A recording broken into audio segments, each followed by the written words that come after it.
Welcome to Deep Thought, the pursuit of knowledge, a stream of consciousness podcast. Yeah, I'm just flowing off the top now. Usually I might write down a few things, but I just looked at the topic and I just said, yeah, I'm going to tell you what with me. I love knowledge. I love knowledge. If you give me a choice between acquiring some new knowledge, having sex with a beautiful woman and eating a cherry pie, I would be vexed as heck, because I ain't gonna tell y'all something corny like I give up like the woman or the cherry pie or the woman for the knowledge, but that'll be up there though. And anybody who could, y'all can see from the y'all look on this channel, the books that I have, right? And maybe for those who follow me on Instagram, sometimes I'll take a picture in front of my bookcase. I just like to know. That's one thing I can't get with folks. Not knowing. Like when sometimes I just be on the internet, just looking up stuff. Like when I was little, since we didn't have the internet, I did the next best thing. They had encyclopedias.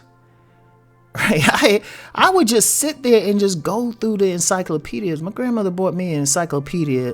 So you imagine a 7-year-old kid going through the encyclopedias, and she would update them for me too. That's probably why people thought I was smart. I was like, no, I just had a lot of information. And seriously, I just go through, find out about different countries.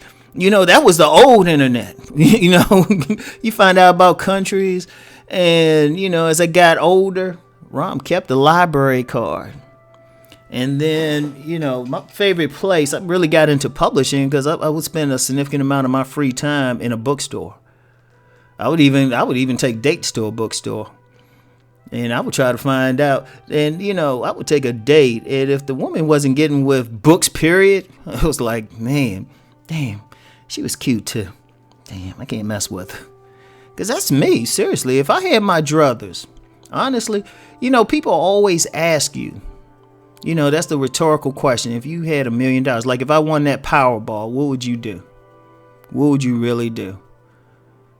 And I ain't going to say, first of all, thankfully I'm in a state where if I won something like that, nobody would have to know. Somebody would know, because I guarantee that much money, some people at the lottery stuff, they'll take some bribes to say what's up. But I'd be that hard ass person. I'd be like, I ain't giving y'all no money.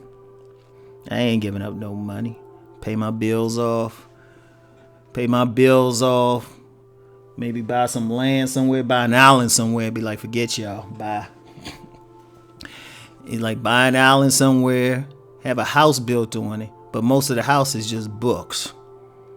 In fact, when I quote unquote retire, I want to retire to a bookstore, sit around and dispense wisdom.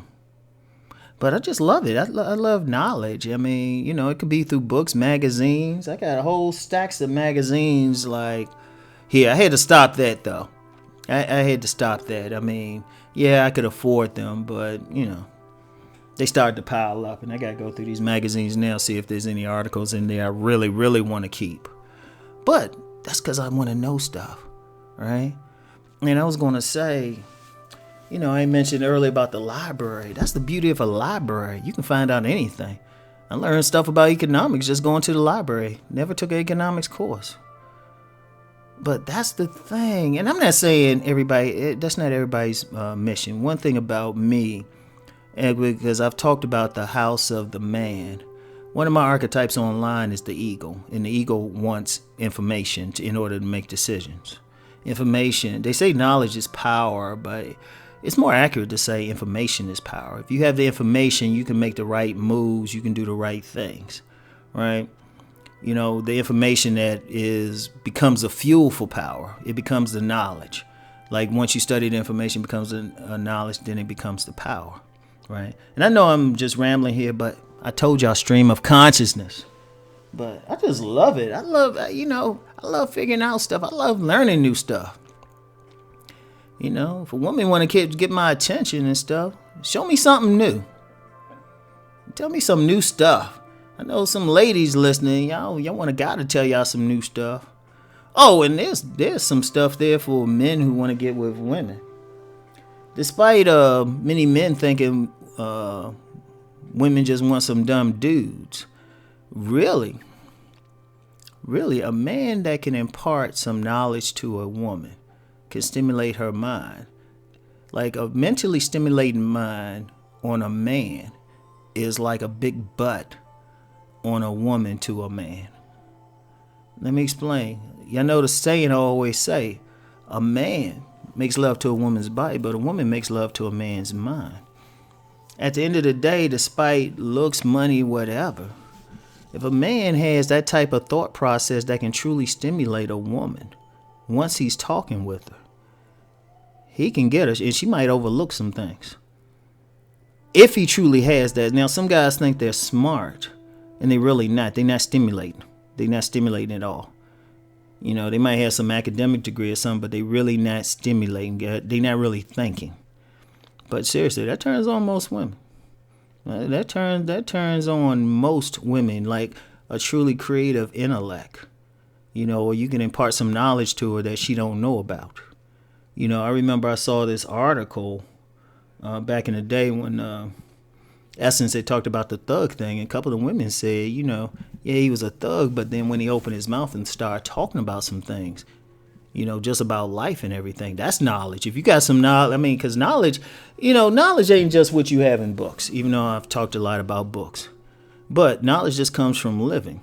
And even with books, when you really look at a book or an article, or maybe you might get some knowledge from a video, it's still, no matter what it is, or someone talking to you. That book is really the author of that book talking to you, but you reading the words. And if you know what that author's voice sounds like, you might even read it in that voice, in your mind. Right? Or you'll use a voice to read it. You might even use your own, but it might come off as different. That person is still talking to you. It is imparting knowledge. Knowledge ain't just like sitting in a school or something and somebody's telling you something, giving you information. Knowledge is what you experience. If every single moment you gaining knowledge, like if you could be just hanging out in a poor neighborhood or something, right? And you got to navigate it so you don't get divested of money. That's knowledge.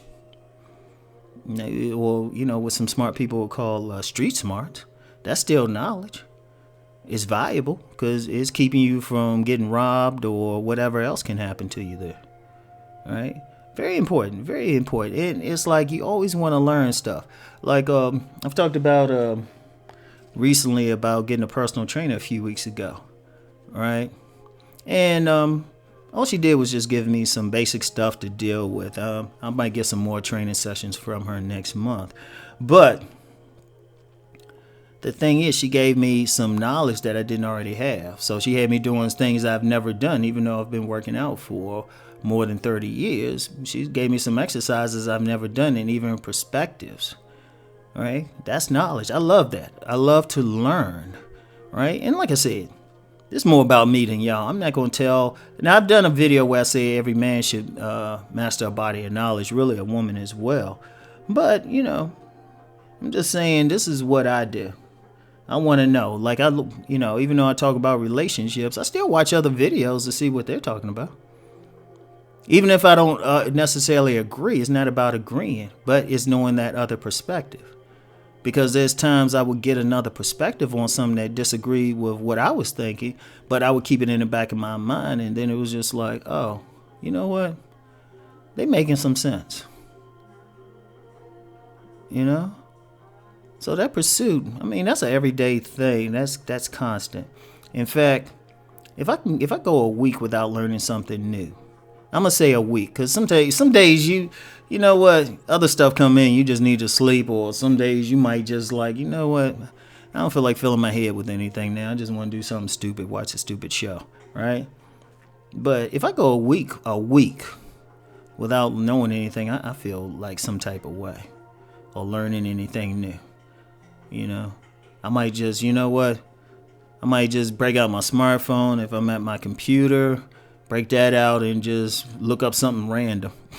And sometimes I do that too. I might look up one thing, but then follow different links. Or I see some word I hadn't seen before or used that much before, and like say, oh, what does this mean? Oh, wow, this is deep. You know? And the beauty of knowledge, you know, the real beauty of it for me, I'll end with this. I can never, ever run out of things to learn. Never, ever. I said that in a video before. But I said you can't. It's something. It's something new. You know, I might learn some obscure African language one day, just because. So anyway, right? That's it for today. Peace and blessings.